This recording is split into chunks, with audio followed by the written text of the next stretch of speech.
1 p.m. Mountain Daylight Time, a severe thunderstorm was located 6 miles west of Jackson Reservoir, 23 miles northwest of Fort Morgan, moving southeast at 25 miles per hour.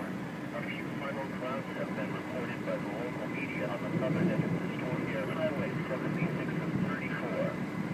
That's where they think the funnel clouds are coming from, towards that lit area.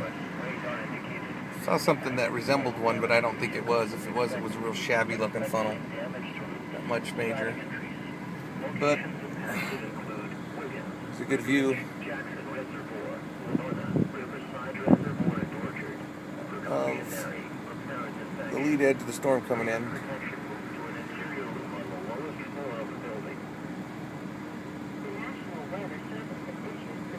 A lot of wind coming in.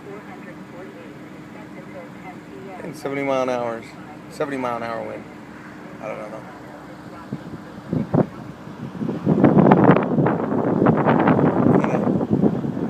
Shooting back towards the way I can't see.